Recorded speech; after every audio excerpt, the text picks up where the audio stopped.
Hi everyone, you are watching serial Siyapa, जहां पर हम देते हैं आपको आप ही के फेवरेट शो की इंटरेस्टिंग अपडेट। आज रात के राधा कृष्ण के एपिसोड में आप सब देखने वाले हैं कि बाल गणेश सब कुछ सुन चुके होते हैं, जो भी बातें माता पार्वती और माँ राधा के बीच में हुई होती हैं। वो फ्लैशबैक में सब याद करते हैं कि कैसे माँ पार्वती राधा को अल्टीमेट देकर गई हैं कि सुबह तक गणेश मेरे पास कैलाश में होना चाहिए, अन्यथा द्वारका में सर्वनाश होगा। ये बात सोच कर गणेश को काफ़ी ज़्यादा चिंता होने लगती है और वो श्री कृष्ण से इस बारे में मदद मांगने के बारे में सोचते हैं। जैसे ही बाल गणेश अपने बेड से उठने की कोशिश करते हैं, वो देखते हैं कि राधा उनके नज़दीक में ही सो रही है और राधा इधर उधर होने की वजह से थोड़ा सा कुलबुलाने लगती हैं और गणेश को लगता है कि कहीं उनके हिलने डुलने से राधा की नींद ना खुल जाए और वो उन्हें जाने ना दें। गणेश जी एक काम करते हैं, वो कुछ पत्थर उठाते हैं और राधा के ऑपोजिट डायरेक्शन में फेंकने लगते हैं, जिससे राधा को लगता है कि शायद कमरे में कोई और है और गणेश की नींद भंग करने की कोशिश कर रहा है और गणेश जी सोने की एक्टिंग करने लगते हैं। राधा उठकर इधर उधर देखती हैं और गणेश जी बहुत दूर खूब सारे पत्थर फेंकते हैं, जिसे देखने के लिए राधा जाती हैं और इतने बीच में गणेश जी वहाँ से रफू चक्कर हो जाते हैं। उधर दिखाया जाएगा कि श्री कृष्ण और बलराम दाऊ बात कर रहे होते हैं माँ पार्वती और राधा के मोह के बारे में। तभी बलराम दाऊ कहते हैं कि कान्हा, तुम्हें कुछ करना ही होगा, अन्यथा बाल गणेश तो मुसीबत में आ जाएंगे। वो सदा के लिए ऐसे ही छोटे रह जाएंगे, हमें उनकी मदद करनी होगी। यहाँ पर कृष्ण कहते हैं कि दाऊ, आपने अच्छा सोचा गणेश की मदद करने का, लेकिन आपने विलम्ब कर दिया। बलराम दाऊ कहते हैं विलम्ब कर दिया मतलब? गणेश जी वहाँ ऑलरेडी आ चुके होते हैं और भागे भागे आते हैं गणेश जी और श्री कृष्ण से कहते हैं कि मामा श्री, मुझे आपकी सहायता की आवश्यकता है। आप देखिए ना कि कैसे माँ राधा और माँ पार्वती दोनों ही मेरे लिए कैसे युद्ध करने के लिए सज्ज हो गई हैं। अब आखिर आप ही बताइए कि मैं क्या करूं?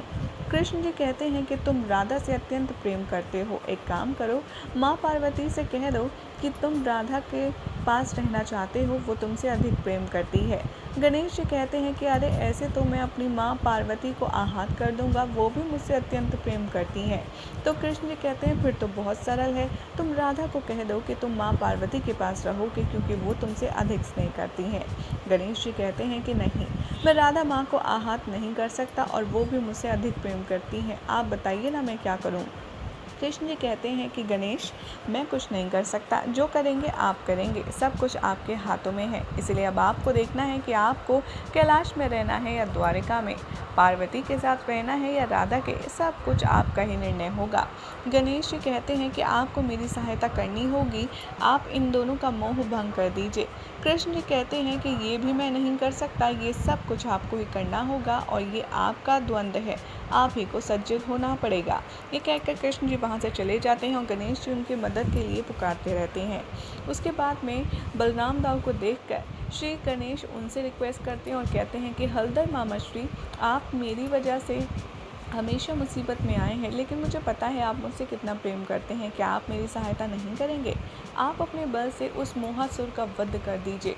यहाँ पर श्री गणेश को कृष्ण बता चुके होते हैं पहले ही कि मोहासुर एक असुर है जिसका वध आपको करना होगा, लेकिन बाल गणेश को लगता है कि मोहासुर उनसे अधिक शक्तिशाली है और बहुत ही ज़्यादा महान है, इसीलिए वो घबरा रहे होते हैं और कभी गणेश कृष्ण से तो कभी बलराम दाऊ से मोहासुर को पराजित करने के लिए रिक्वेस्ट कर रहे होते हैं। लेकिन बलराम दाऊ भी यहाँ पर कृष्ण जी की तरह हाथ झाड़ देते हैं और कहते हैं कि नहीं बाल गणेश, अब जो करना है आपको करना है। ये कहकर वो भी वहाँ से रफू चक्कर हो जाते हैं। गणेश जी काफ़ी ज़्यादा चिंता में होते हैं और कहते हैं कि मुझे समझ नहीं आ रहा कि आखिर मैं क्या करूँ, किससे कहूँ कि मुझे कहाँ रहना है। मैं एक काम करता हूँ, मैं खुद ही यहाँ से चला जाता हूँ। उधर राधा ढूंढते ढूंढते आती हैं और कृष्ण जी से और बलराम दाऊ से पूछती हैं कि क्या आपने श्री गणेश को देखा? इतनी देर हो गई, मैंने हर जगह ढूंढ लिया, वो कहीं मिल नहीं रही है। वहाँ पर कैलाश में माँ पार्वती इंतज़ार कर रही होती हैं कि राधा कब बाल गणेश को उनके पास वापस भेजेंगी और सुबह होने ही वाली होती है और राधा के बारे में बात करते हुए माँ पार्वती क्रोध में आ जाती हैं और वो मोहासुर को बुलाती हैं और कहती हैं कि यदि राधा ने मेरे गणेश को सूर्य की पहली किरण पड़ते ही वापस नहीं किया तो तुम अपनी शक्तियों का प्रदर्शन अवश्य करना। मोहासुर यहाँ पर आश्वासन देते हैं पार्वती को और कहते हैं कि आप निश्चिंत हो जाइए देवी, श्री गणेश को मैं कैलाश में लाकर ही दम लूँगा। और इधर राधा रो रो कर बुरा हाल कर चुकी होती हैं और कृष्ण से कहती हैं कि गणेश कहीं मिल नहीं रहे हैं, कृष्ण बताओ ना आखिर कहाँ चले गए वो। कृष्ण कहते हैं कि राधा तुम्हारे लिए इतना मोह ठीक नहीं है, गणेश को कभी ना कभी तो जाना ही है। लेकिन राधा यहाँ कृष्ण पर भी क्रोध करने लगती हैं और गणेश को ढूंढने के लिए चली जाती हैं। ये देखकर बलराम दाऊ कहते हैं कि राधा को क्या हो गया, ये इतना ज़्यादा क्रोध कर रही है वो भी तुम पर, आखिर मोहासुर ने इस पर कुछ ज़्यादा ही अधिक प्रभाव डाल दिया है, कहाँ हमें कुछ करना होगा। जैसे ही राधा इधर उधर ढूंढते हुए बाल गणेश को द्वारका के बाहर पहुंचेंगी, वहां पर मां पार्वती प्रकट हो जाएंगी और राधा से कहेंगी कि मैंने तुम्हें चेतावनी दी थी कि सूर्य की पहली किरण पड़ते ही तुम मेरे गणेश को लौटाओगी, कहाँ है मेरा गणेश राधा।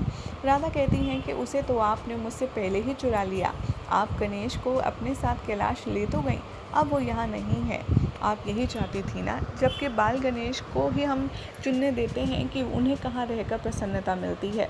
यहाँ पर जो महादेवी हैं यानी कि जो पार्वती हैं, वो कहती हैं कि तुम्हें गणेश को लौटाना ही होगा, गणेश मेरा पुत्र है तुम्हारा नहीं।